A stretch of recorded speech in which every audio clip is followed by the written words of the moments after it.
Приветствую вас, друзья, в творческой студии Елены Тюриной. И сегодня мы с вами вновь поработаем в смешанной технике. На бумаге пастельмат Clairefontaine. Это акварель с пастелью. Фон у нас будет выполнен акварелью по сырому. Затем после высыхания мы поработаем сухой пастелью. При этой технике работа будет смотреться более объемной. Приступаем. Мы должны смочить лист водой. Для этого я взяла кисть Fleets. У меня это белка. В край я не смачиваю лист, чтобы не получились рваные края. Может быть, в процессе посмотрим, что у нас будет. Вот так слегка я смочила лист, потому что если его сильно смачивать, будет немного не то. Я все кистью белка делаю. Для палитры я взяла керамическую тарелку. Краску нужно брать очень густо. Это у меня таежная дымка. Но таежная дымка у меня может быть серо-синей дымкой. Получился такой вот сложный цвет. Я намечаю ветки на дальнем плане. И вначале они у нас, конечно, очень контрастные. Потом краска поведет себя иначе. Также у нас, возможно, присутствует сепия. Тоже так не боимся мы цвета. Рисуем веточки, где-то добавляя теплых оттенков, таких как краплак, сиена. Видите, здесь вот по-сухому у меня немного. В фильме вы слышите авторскую музыку нашей семьи.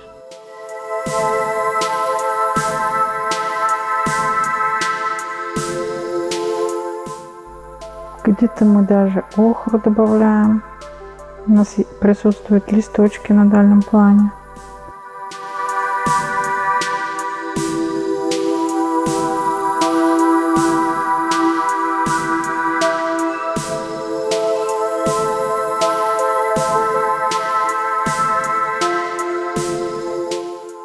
И можно даже красный добавить цвет. Потом его всегда можно будет смешать.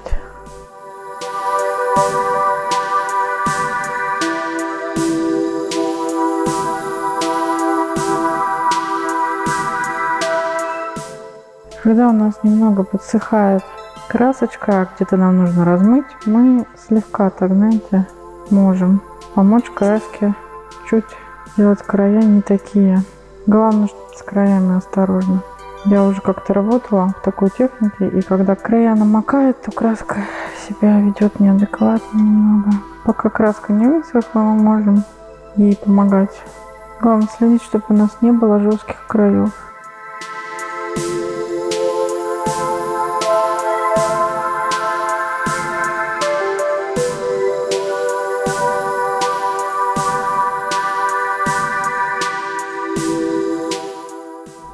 А нам нужно еще нарисовать несколько веточек. Они там присутствуют.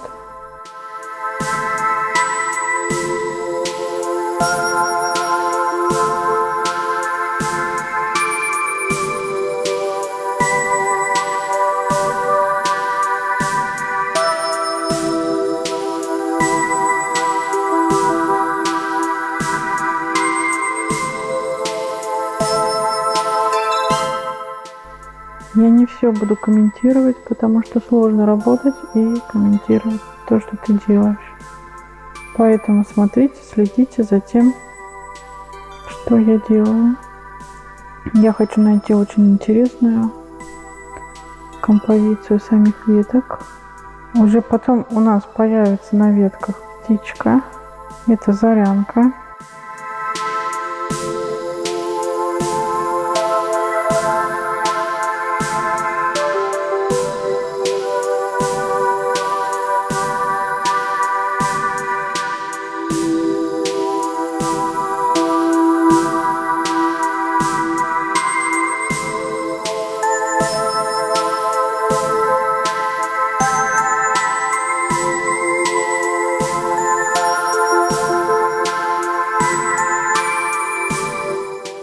Но у нас существует еще главная ветка, которую я еще не наметила.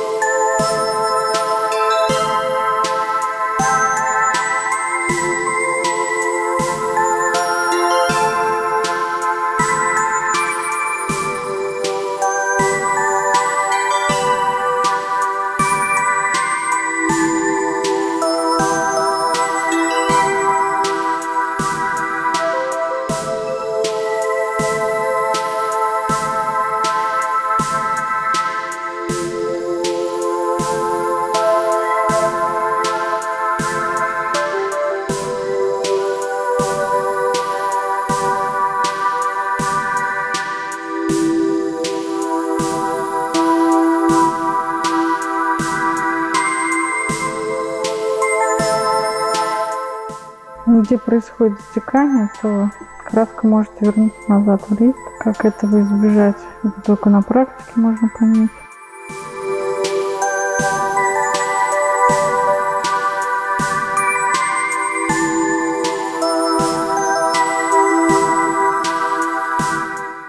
Вот такую абстрактную композицию мы наметили. Но это еще не все.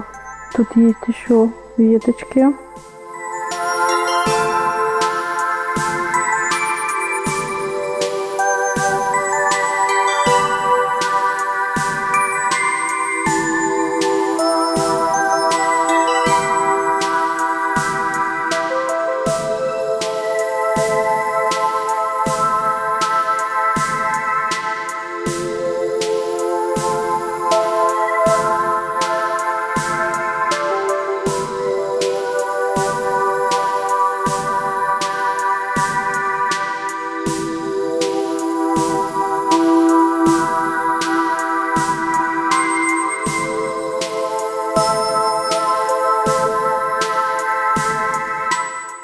Также у нас веточки есть на дальнем плане, которые я еще не наметила.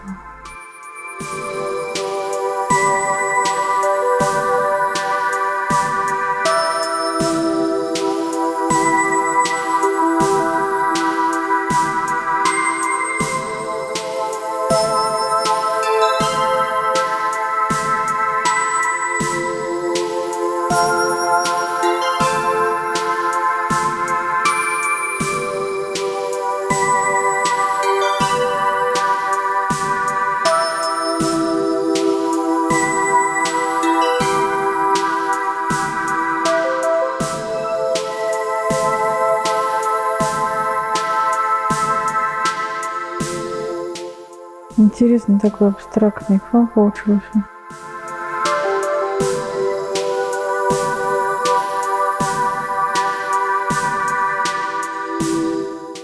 Наверное, вот здесь вот не хватает немного. У нас раскраска потечет, интересно. Вот, смотрите. Где-то мы можем вот так увести.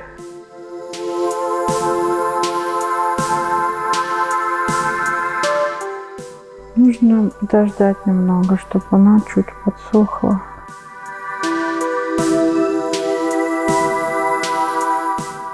Вот видите, как только сюда попадает вода, начинает краска выталкиваться, и получается зато интересная фактура. Это тоже можно использовать в своей работе.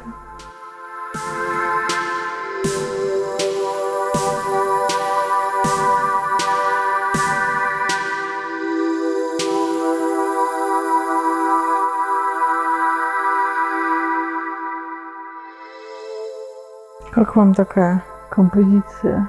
Значит, нужно дождаться, когда у нас полностью все высохнет, пока она сохнет.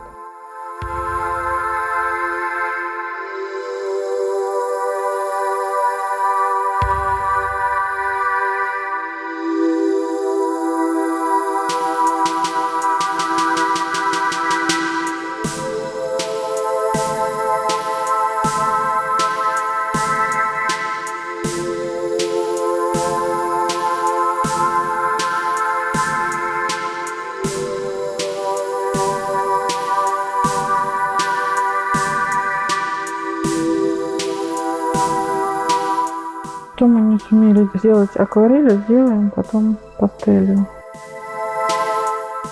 Нам понадобятся карандаши. Акварелью я больше работать не буду. Я ее уберу. Понадобится мне только пастель. Для того, чтобы наметить птичку, я возьму контрастный карандаш. Птица у меня находится вот здесь. Давайте попробуем, но бумага, конечно, еще не высохла.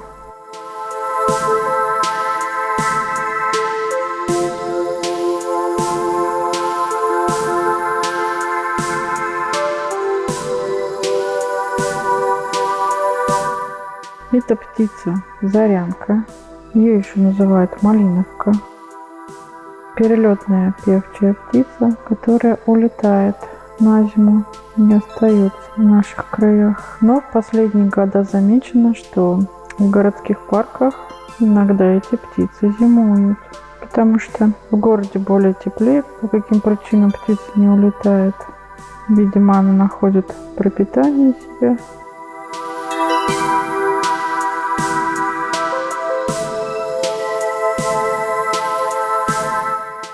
Вот мы наметили нашу птичку. Безусловно, там еще будут веточки, но пока нас интересует только, в каком месте у нас находится птица.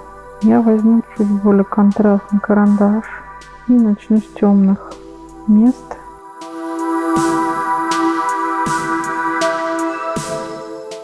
Это у нее часть крыла, и крыло у нас здесь.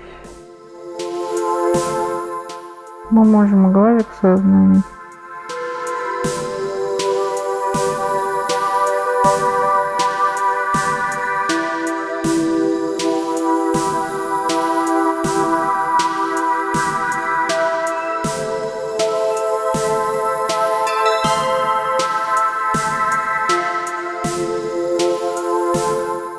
У нашей птички-зарянки очень яркая грудка.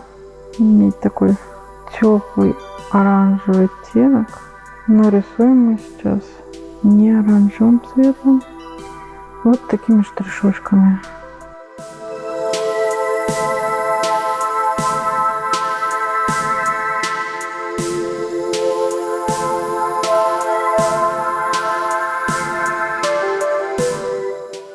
Здесь у птицы хвост.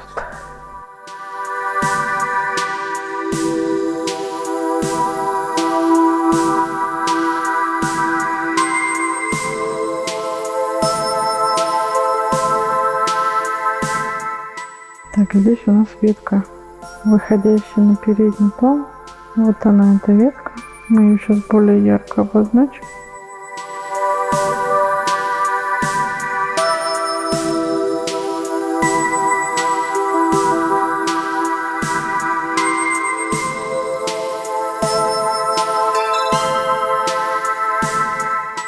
Ветки у нас проходят и сквозь эту птицу. Вот они.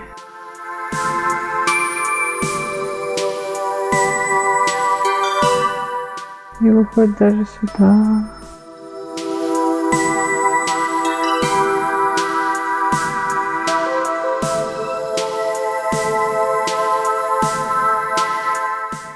Веточка есть и вот здесь, в этом месте. Можно ее нарисовать. Мне показалось, что у нас сейчас снегири за окном пели. Там точно синицы прилетели на кормушку. А сало у нас ночью сегодня похитил кот. Какой-то здесь откормленный кот такой ходит, и мы решили сало больше пока не вешать, чтобы не приваживать этого кота. То есть синицы и другие птицы, которые любят сало, такие как к нам прилетают 3 видов дятлы на сало, останутся без сала просто. Если этот кот повадится сюда ходить, а так походит, у нас ничего не будет и, может быть, перестанет ходить. Ну и за птиц я переживаю.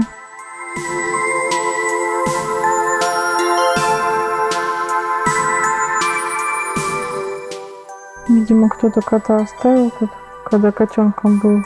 Нужен был котенок. Ну, когда подрос чуть-чуть, уже неинтересно стало. Либо вообще забыли кота забрать.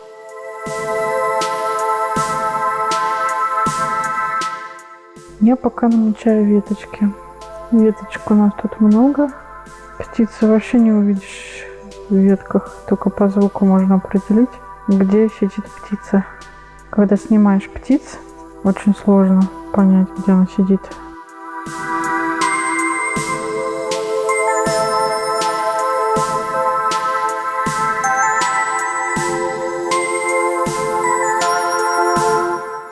Здесь у нас листочек. Ну вот какие-то ветки я наметила. Теперь бы нам саму птицу наметить.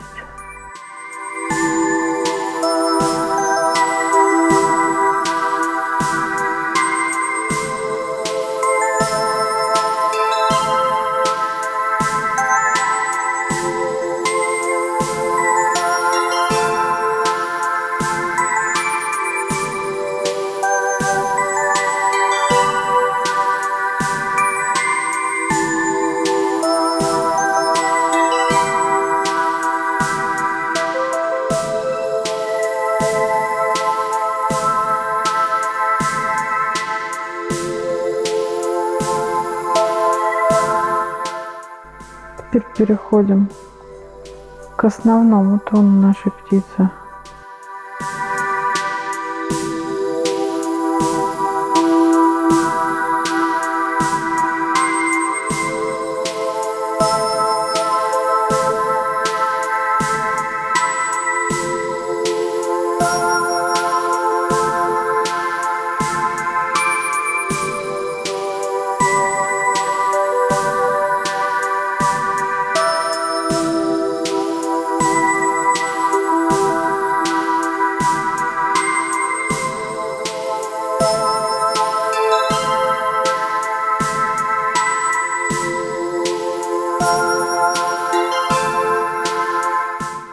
Вот чтобы у вас загорелся цвет, нужно и более темные использовать, и более контрастные цвета.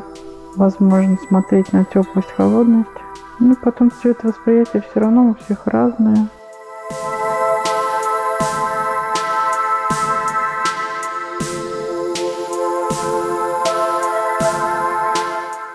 Да и пастель такой не у всех можно найти в наборе. Поэтому смотрите по своим ощущениям цвета.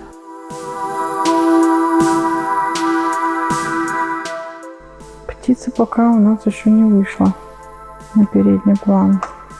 Ну, она и сидит замаскировавшись, конечно. Сейчас мы тут света добавим чуть-чуть.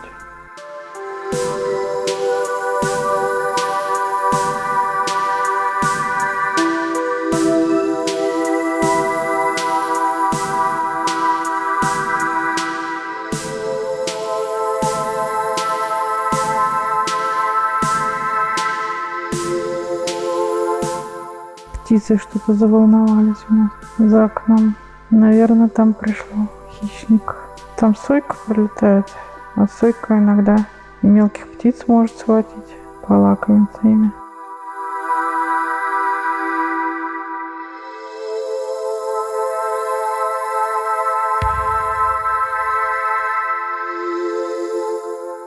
Давайте птицу вот тут здесь вот сделаем, чтобы наша птица вышла на передний план.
Наша веточка идет сюда, вот это, и заканчивается вот таким листочком.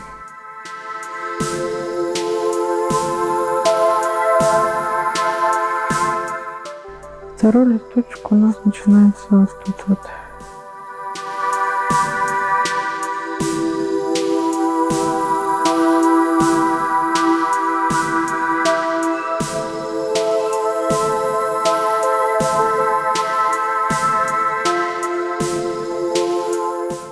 Видите, когда уже сухая бумага, проще рисовать на ней. Не хватает темных контрастных цветов.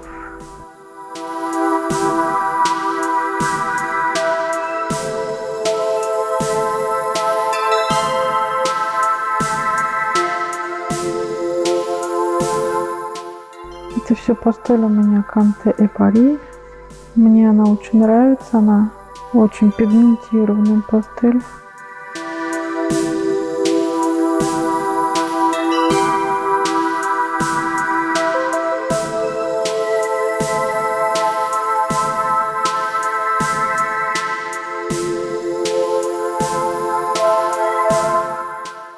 Камень получается ярче, чем карандашами. Но, конечно, так тонко на таком размере сложно нарисовать. И потом черный цвет я использую только для того, чтобы уплотнить цвет.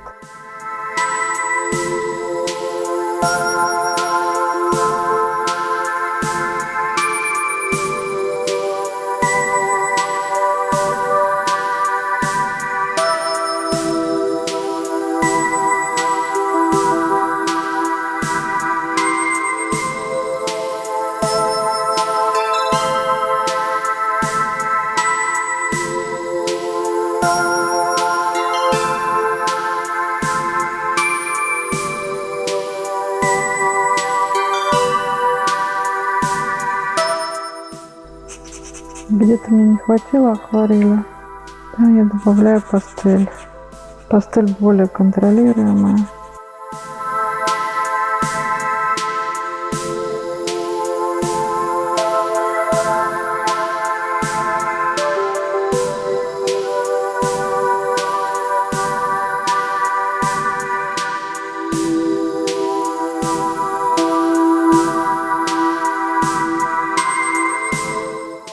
Здесь бы и акварель справилась. Очень сложно контролировать намокание самого листа, чтобы не получился рваный край.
И здесь уже такой сероватый цвет идет.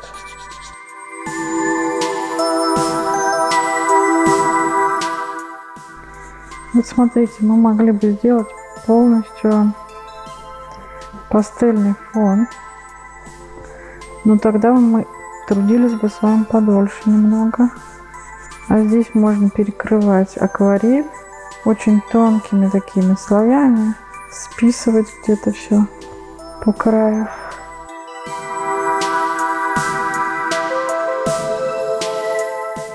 Оставлять красивые вот эти вот растекания акварели. Мы их не трогаем. Где-то просто добавляем тона. Здесь у нас лежит снег на ветке.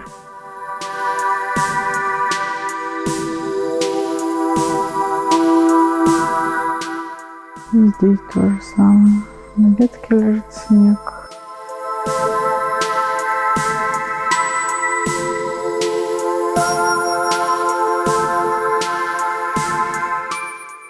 Но надо это сделать как-то более естественно.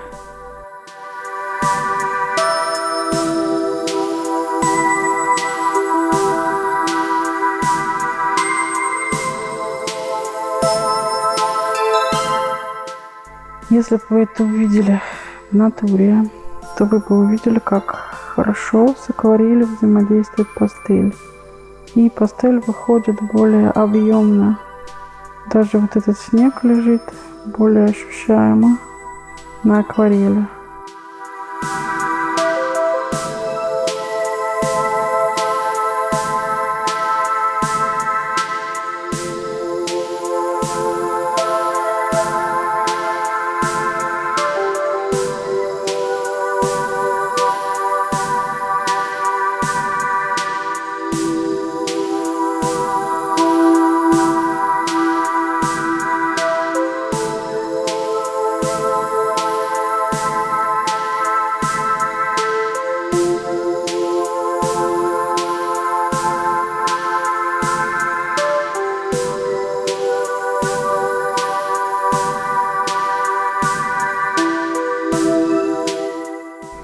Но нам нужно немного вернуться, конечно, к птице, к растиранию фона.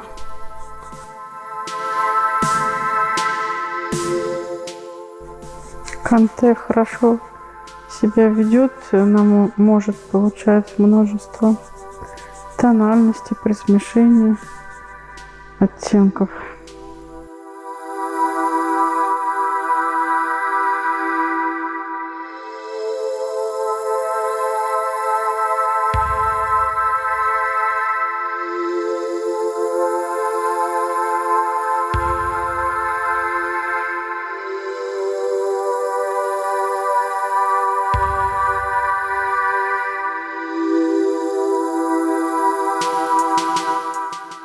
И здесь вот на веточке лежит снег.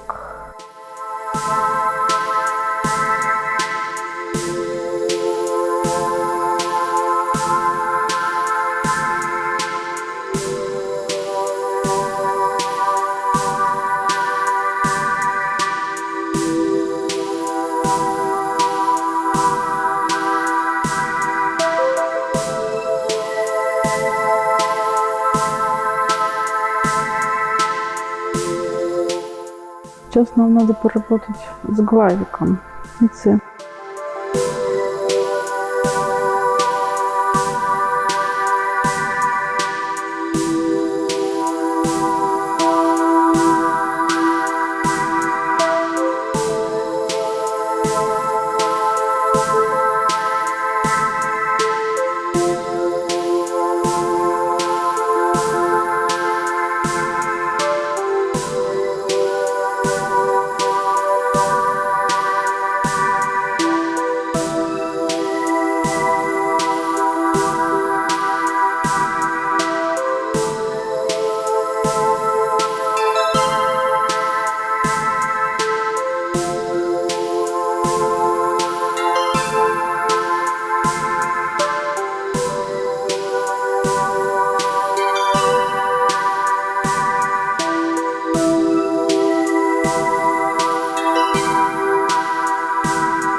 Здесь у птицы присутствует рефлексы светлых тонов.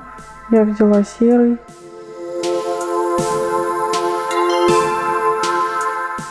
Серый хорошо смешивается с другими цветами.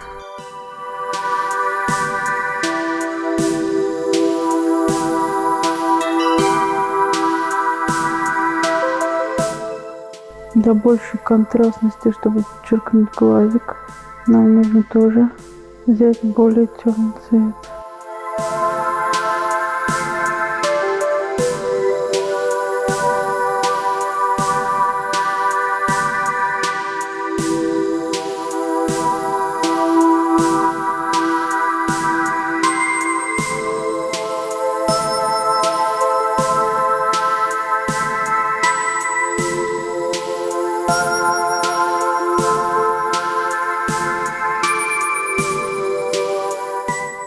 Вот в этом месте поставим автограф и год создания работы.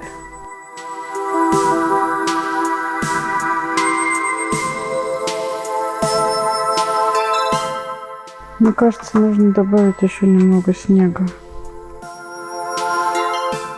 Как будто бы наш снежочек падает, да, такими хлопьями. Кое-где вот на акварели он хорошо просматривается.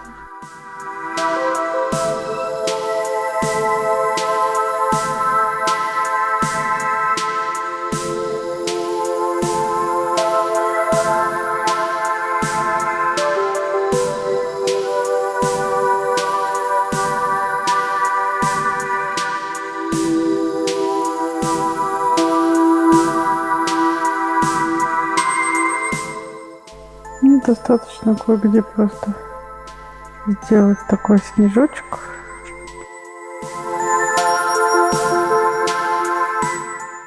И уже интереснее работа становится.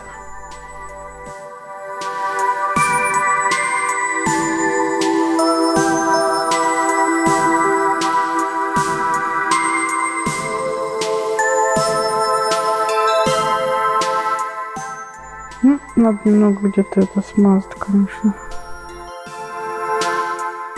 Хоть у Зарянки и нету блика в глазу, но можно поставить.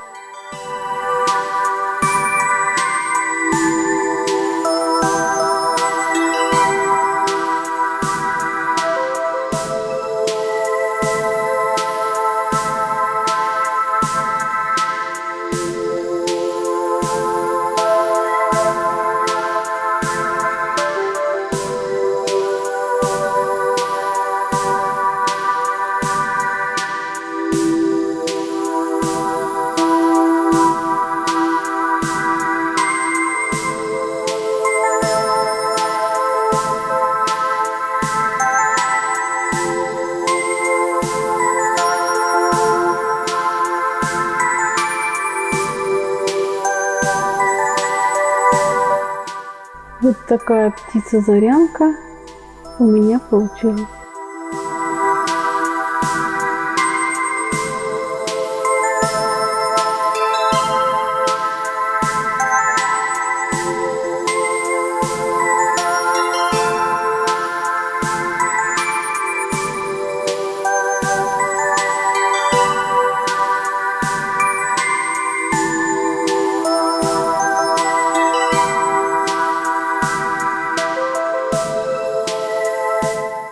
До встречи, друзья, в творческой студии Елены Тюриной.